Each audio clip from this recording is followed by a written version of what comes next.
As we continue on the Chris McCarthy Show, Brian sitting in for Chris. I got one of those Facebook messages from this guy Cameron Costa, and we had a pretty decent phone call last evening. He lives in New Bedford and used to live in one of the housing developments in the city of New Bedford, and he wanted to talk about Councilor Gomes' motion in support of New Bedford Police and also in opposition to the report by Citizens for Juvenile Justice. I want to make sure I said that correctly. He wants to talk about the councilor's motion, which is supporting New Bedford Police and in opposition to the report by Citizens for Juvenile Justice. Didn't want to make sure that I was clear on that. This morning when I woke up, I saw this big dissertation about everything that Cameron Costa is, and come to find out it was posted by his mother. So look, we all have that motherly love. Let's welcome Cameron Costa to the show this morning. Cameron, how are you? I am good. How are you today, Brian? Fine, and tell your mom, thanks. So how did you first get involved? I see you are listed with being in the group Black Lives Matter out of the New Bedford area. Yes. So I originally got involved with the Facebook group around the incident with George Floyd. And since then, I helped invite a bunch of people in there just to help spread the word about the mission of the New Bedford, specifically, like what are some of the events that were happening in New Bedford surrounding Black Lives Matter, around the, planning of standouts and marches. And since then, it's just been something that I've kind of run with and spoken with a lot of community members and making sure that, New Bedford is on the forefront of being an anti-racist city. Fair enough. And you live in the city? Yes. Lived there all your life? Yes. I was born, my mom was from New Bedford. I was born in North Carolina, and we moved back up here when I was about 4 years old. Okay. And you have experience living in the housing developments? Yes. So I come from a law enforcement family background. So this is something that I'm speaking about is not, completely far off, like a lot of people like to talk about when they don't really know much information. I used to live in housing for almost 12 years. It was 11 and a half years. And I never knew that a police officer ever lived in, the housing complex. And, and that could be a double-edged sword, right? It could be used in a way to say, well, that's a good thing that you didn't know because they were there to, quote unquote, keep the community safe. But that's not the argument they're making here. They're making this argument to be that these police officers are put in those housing complexes so that way they can ensure that they're building community relationships with people that live in those communities. Not once in that 11 and a half years that I lived in a housing complex did I ever realize that a police officer lived in that complex, as well as the fact that I come from a law enforcement family. So not once did I even know that they knew about it, or some of them didn't even know about it, because this program isn't advertised. And plus, you don't have to live in a housing complex to be able to build community relationships with the people that live in those communities or the surrounding communities around housing. And I think that that's something people need to take into consideration. I know when we had talked about what we were going to talk about today, we had talked about the isolated incident where the officer's apartment was shot at, and whether it was intentional that the officer would be there or not. He obviously was not there, but how much safer is this community, if there was a shooting at a police officer's apartment, right? And then you also need to look at the fact that, well, people can say, it was a shooting, it happens, whatever, but it was a targeted incident. It wasn't somebody just walking up, shooting a whole bunch of housing. They knew exactly which apartment to target. And I know it's still under investigation, so people can try and negate that, but they knew. And they knew that they were specifically trying to target this police officer's home. So how much safer are the people living in those communities, number one, as well as the fact is how many people are on the wait list trying to get an apartment in a housing complex because they can't afford one simply and are trying to struggle to put food on their table for their children, and that's being taken away for an officer. Okay, take a breath. You said a lot there. You really did, and I'm not sure that I could have stated it better. I've stated it plenty of times, and I've taken a lot of heat because I don't believe that officers should be living in the development. Now, you say you have a law enforcement family background. I guess they didn't live with you, because if they lived with you, then there would still be law enforcement within that development. So they, from my knowledge, none of them lived in the housing complex, but that's also because I didn't know about it, right?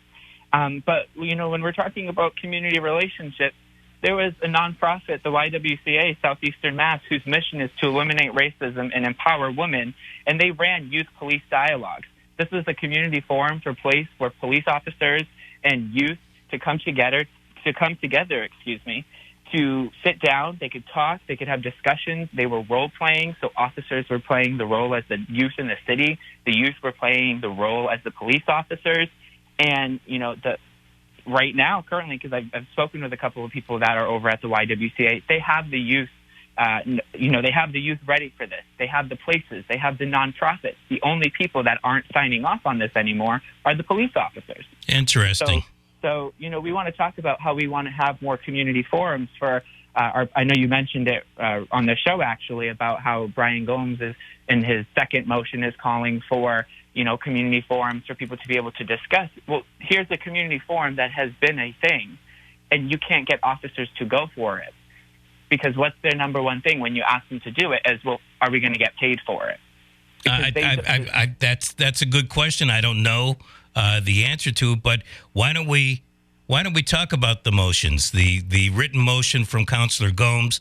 You've had a chance to read it. What's your thought process as far as what he's trying to say? Basically, he wants the council to go on record in opposition and condemnation of not only the Boston Globe article, but the report done by Citizens for Juvenile Justice. Yeah. Well, first off, the Boston Globe article, I didn't see any biases in there. It's simply a report based off of the report. So trying to condemn an article, go right ahead, but that just seems like it's kind of impeding on freedom of press. That's number one. Number two, when you're talking about this, the CFJJ report, with their follow-up statement that they just made, they said in it, right, CFJ, and quote, CFJ welcomes the opportunity to additional race equity analysis of New Bedford police data. They are literally saying we are more than happy, right, to conduct more analysis to ensure that you have a more fuller picture of the racism that is happening here in our city and here in our police department. That's number two. When you're talking about, this motion about it, he can say everything he wants, but at the end of the day, he chairs the task force that the mayor set up. And if he is already coming out now talking about how he's in full support of the police, what kind of bias does that present when you're talking about how he chaired the commission that was supposed to review the police policies? So how do we know that the report that came out from his committee is not just as biased as he's claiming that this report is supposed to be? Interesting. You want to take a couple of calls? Yeah. 508-996-0500 to get on the program. So let me be clear before we take a call. You are in favor or not in favor of the written motion? I am not in favor. I think it takes a stronger person to say when they are wrong. And I know Brian Gomes is not that strong person, so he won't admit when he's wrong. Okay. Let's get to the phone lines. 508-996-0500. Thank you for your patience. Hello. You're on with Cameron Costa. Hello? Hello. Oh, he hit it right the nail on the head. Gomes will never admit when he's wrong. That's for darn sure. Cam, can you hear him? Yeah, I can hear him. Go ahead, caller. Continue. Yeah, you hit the nail right on the head. Gomes is a hard-headed person. He's an ignorant person, doesn't know much, and he does what he's told. Thank you. Well, thank you. You want to comment on that? Cam, do you want to comment on that? Oh, yeah, certainly. I thank you for your calling in and making sure that you're getting your voice heard. I think that's important, that everyone should have their voice heard. And, I stand by what I said about Brian Gomes. And I do want to make a comment, too, in my own personal story, so that way I can kind of put a message out there for people that don't believe that there needs to be police reform. When I was sitting in my parked car right across the street from my house, I got hit by an off-duty drunk officer who I didn't know what to do, right? Because I didn't know, is this person intentionally hitting my car? Is this whatever it may be? He told me to call the police officers because he knew that he could get away with it. And you know what he did right after that, Brian? He got in his car and drove home. So not only did he tell me to call the police because he knew he would get away with it, but then he left the scene of the crime. But when you ask for the police report, it says that he was texting and driving, and actually they never followed protocol. They didn't call the sergeant that was on duty that day. They didn't list that another officer showed up. And when you're talking about when I talked with them afterwards, right, after this accident had happened, after they had already spoken with him, they said because he's going to get help. Not even a week later, I saw him drunk at a restaurant. So what kind of help is he really getting? And then you're talking about falsified police reports. This story isn't just mine. It's a story that's shared by many individuals across the city, across the state, and across this country. So when you I don't want to get sidetracked. I know that's important. That's a personal thing that happened to you. But the report in question here questions racial profiling. I don't know your background. Your last name is Costa. You could be 100% United States of America or whatever. But no. I know that, and I recognize that, right? Because I'm Puerto Rican, but I can play it off that I'm a fair-skinned Puerto Rican, which sucks in itself.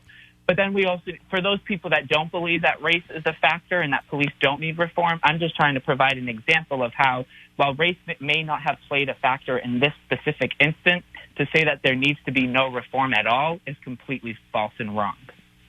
Okay, well, I don't know that Councilor Gomes says that there doesn't need. I tend to believe that the beginning of his written motion is contradicted by the related motion. Let's take another call, and then we're going to go into a break. Cam Costa is our guest. You're on with him. Hello. Hello. Hello. Bring it. Hey, Brian. Hey. Hey, Cam. How you doing? Yeah, so you kind of spoke lovingly a few minutes ago about the YMCA of Southeastern Mass and the fact that you were having this kumbaya with the police and kids. Yet there's YMCA of Southeastern Mass was the number one listed organization that supported this report that came out. They also, in this, but since they support the report that came out, they also support all the initiatives, which is to eliminate resource officers. So when there's resource officers actually meeting and talking with kids in the kids' environment, that's a bad thing. But you want these kumbaya meetings that you guys can control and sort of you get involved with. So I don't understand what your goals are, because YMCA of Southeastern Mass is off my list for support going forward, because I think that this report I think is misguided. I think calling out officers on the report is libelous, and I hope the officers sue the crap out of you people. I don't think the approach is right. I think that the approach should have been handled through the city. That's all I got to say. I'll just, before I let Cam talk, he is not with Citizens for Juvenile Justice. He has nothing to do with the report. Now, Cam, go ahead. Yeah, definitely. So first, I'd like to say thank you for calling in and voicing your concerns and your opinions. I think it's important, like I said before, for everyone to be able to have the platform to be able to do that. I also want to mention the fact that, these initiatives, right, with YWCA to do the youth police dialogue was done before this report ever came out. So their stance on these issues were not publicly known before these youth police dialogues were being run. And even done now, if we're talking about how we want our police departments to be able to be more cognizant of the fact of their implicit bias or their unknown bias, then they should be having these conversations with the youth, with people in the community. And in regards to the CFJJ, they reported the data that was given to them by the New Bedford Police Department. It wasn't something they made up, number one. Number two, they asked the chief for comment a month before, which was said in that follow-up statement that I know Brian was talking about earlier on the show. So this wasn't some kind of, report that was just put out there and nobody knew about it. The people that were looking for comments, like the chief of police, they didn't have access to the report beforehand, but they knew that they had the opportunity to potentially sit down and make a comment on this report, so that way they could get ahead potentially of this story. And that could be his way of why he retired. Nobody will ever know. But even, and I wanted to get to your point too, Brian, about what you talked about with Brian Gomes' follow-up motion about how it could be considered contradictory, because he basically lists what and the report pretty much stated by holding more community forums. So it just makes me confused on where he's trying to place it, in a sense of, is he trying to support police and all that, and he wants to hold community conversations? Because if so, why would somebody at that point then, to the caller's point, why would anybody want to go into that room, that conversation with police officers, after Brian Gomes has already come out in full support of them, and try and participate in something that he's trying to put on at that point? Because nobody's going to feel safe in that environment. And then yet again, we're here at square one. Caller, the other thing that I got out of this is you were talking about the YMCA and the YWCA, even though they sound alike, they are different organizations. Cameron Costa is talking about the YWCA. Okay, and my apologies, Cam. I didn't hear all of the conversation beforehand, but I think that and I'm not saying that you're in charge of this or part of the report of this group that put the report out. My only point is that there seems to be this divide and conquer approach where I think the dialogue is really good. I totally agree with dialogue, but at the same motion, the team that's putting the report out wants to eliminate connections between youth and police, which I think doesn't make sense, because the police are always going to be here regardless of what administration that we're talking about, because without law and order, we don't have a civilization. And so we need to get closer to the police, and they need to understand us, and we need to understand them. And so I'm not trying to, I apologize, Cam, if you took it the wrong way, but I think that there's this eliminate the police mentality, which is also part of that report, I think is a mistake. That's all. Thank you for your call. I do appreciate it. Cam, I want you to hold on, because a lot of people want to talk to you. 508-996-0500. Let's pay a bill or two. He used to live in, I think, Dotton Place, if I have that right. Am I correct, Cam? Yes, you're right. Ever have a conversation with the law enforcement members of your family about the police officers living in the housing developments? I have not. I kind of wanted to make sure that I provided a little bit of an unbiased interpretation of my own feelings and thoughts towards police living in the housing complexes. And then I was planning eventually on having those conversations with them when, I have more information that I can bring to the table, as well as giving them the opportunity to have more information at the table. Oh, so maybe they can give you some good information about what's going on. Yeah. All right, let's get back to the phone lines. 508-996-0500. Thank you for your patience. Hello. Hey, Brian, this is Bob. Hey, Bob. I wasn't going to comment on this, but, this guy, he's all wet, first of all, because I'm not saying that there isn't any issues, but it's like if you have a car and you have a couple of scratches, maybe a dent, you don't have to paint the whole car. So let's be upfront about that. The thing is, when you break the law, there are consequences. When you don't listen to what the police is telling you, there are consequences. People need to stop with this stuff about, well, I don't have to obey the officer. Yes, you do. When the officer tells you put your hands behind your back, that's what you do. Because if you have nothing to hide, you don't have to hide nothing. But these people think that they can just do what they want. But you can't, because in this country, we have laws. And if you break the laws, there are consequences. Okay, let's hear from Cam. Cam, what's your thought on that? Thank you for your call. Yeah, thank you for your call. I'm not sure what you mean by the car instance. If you're talking about the story I was talking about before, the car was totaled, and it wasn't a cheap piece of car. It was I think the caller is coming from the standpoint that most of these people that are being stopped are breaking the law, and I find that rather insulting, because not everybody that, even in the report, not everybody that stopped was committing a crime, and therefore, why would you have to obey if you're not breaking the law?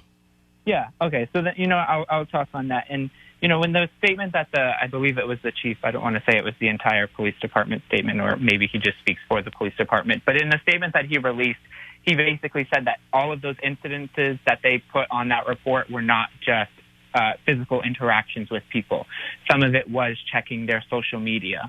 So why, and even if they are gang related, most of those people on the gang list are people of color. So now you're telling me that you're looking at people of color social media pages just to look at them, and they're filing reports on it.